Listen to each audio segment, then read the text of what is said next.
Ladies and gentlemen, dear friends, we are so many, so I will try to be brief and to the point in respect to all member states of the IMO, Mr. Secretary General, Honorable Chair, distinguished delegates.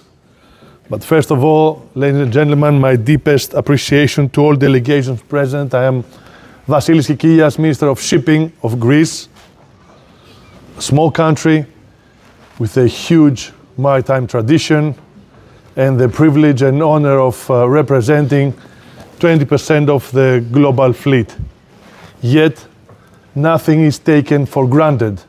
On the contrary, we respect, support, and cherish all opinions in terms of the IMO, of legislation, in terms of a safe, sustainable, and efficient framework.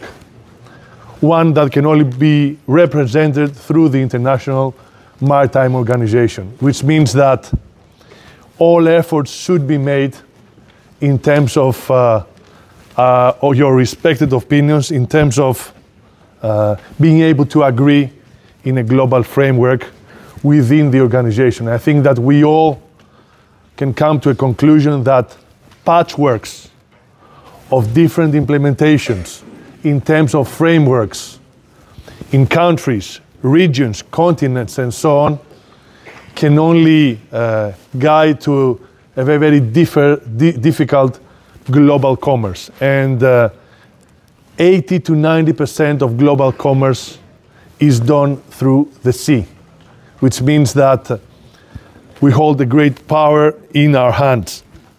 And we should very carefully and with great respect to one another deal with green energy, pollution, environmental matters, together with competitiveness and the ability to the average global family to be able to live in prosperity, which means energy prices, inflation, and prices of commercial goods, which we carry through our seas globally, play a key role together with environmental frameworks and what we need to push forward in terms of inheriting a better planet for our children. So,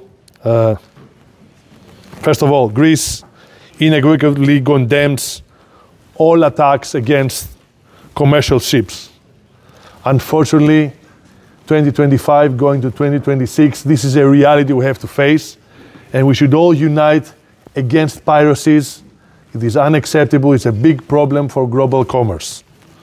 Secondly, in terms of the IMO Council, we have respected the IMO, supported the IMO, had the privilege of having as General Secretary in the past in the highest leadership position in the IMO, and feel that through the IMO we must come together, negotiate in good faith, and find solutions in terms of the future.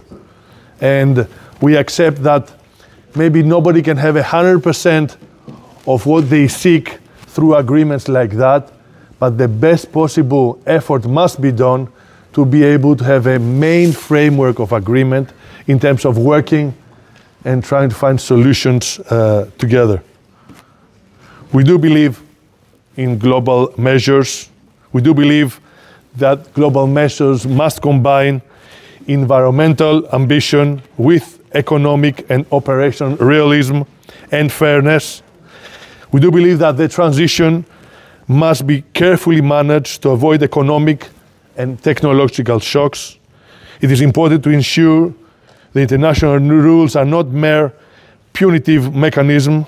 Many of you have underlined that same thing in the past, and we also point out that we need to have realistic timelines as well as reward mechanisms able to benefit all shipping models. Is it an honor for us to be Category A members and ask for your vote? Of course it is. But it's practical too. This is what we have been doing all our lives.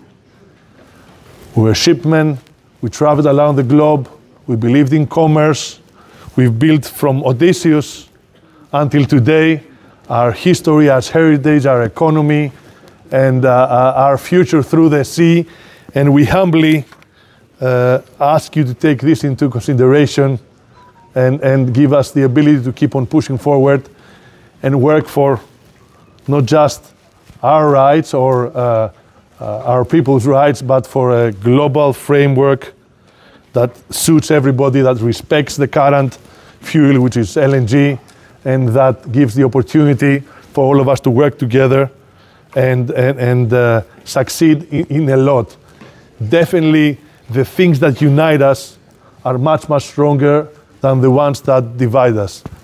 Mr. General Secretary, thank you very much, ladies and gentlemen. Thank you very much.